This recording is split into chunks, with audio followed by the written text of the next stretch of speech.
Police are looking for a food delivery driver and his passenger after a theft was caught on camera. But it appears that even the company the driver works for doesn't know who he is. ABC 13's Luke Jones is live with the details. Luke? Yeah, so DoorDash tracked down the driver's account and deactivated it, but according to the customer, it was listed under a woman's name. So as far as identifying him or his alleged accomplice, authorities really just have to hope someone recognizes them from the videos. After years of using DoorDash, I don't trust DoorDash anymore. this Cyprus woman says her faith in dashing is permanently shattered. I guess it's a risk for all of us because we don't know the type of people that they're hiring. According to the Precinct 4 Constable's office, the type of people who pick up as well as deliver. Monday afternoon, the customer who asked we blur her face used DoorDash to place a Chick-fil-A order. Just after 4, a gray car pulls up. The driver gets out, order in hand, and drops it off on the porch. But just minutes after her daughter picks up the food, I heard my Ring doorbell, the chimes go off.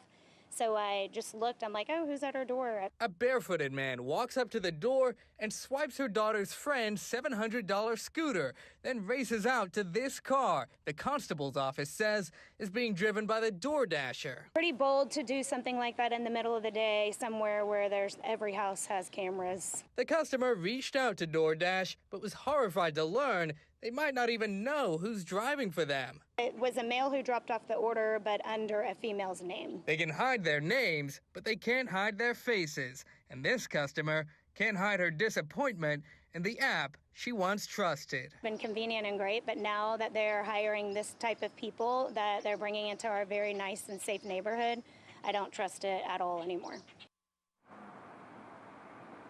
We reached out to DoorDash this afternoon. We wanted to know more about their screening process for drivers and also if drivers were permitted to take passengers with them while making deliveries. They sent us back a brief statement, didn't answer any of those questions, but said what happened was unacceptable, violated their policies, and they also expressed support for the customer.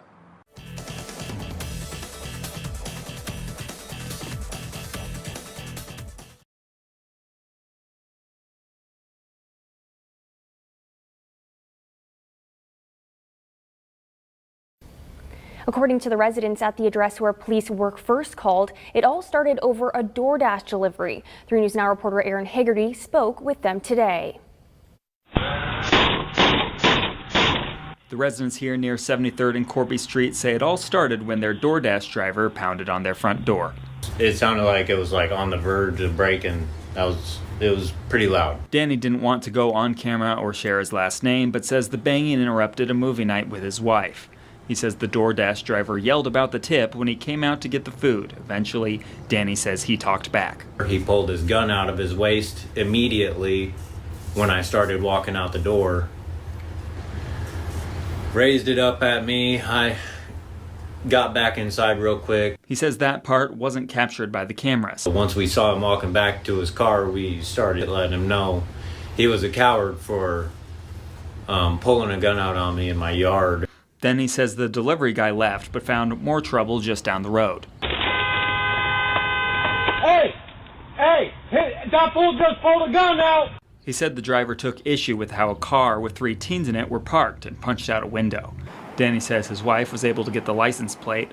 Officers went to the address on file for that plate, and they exchanged gunfire with the suspect.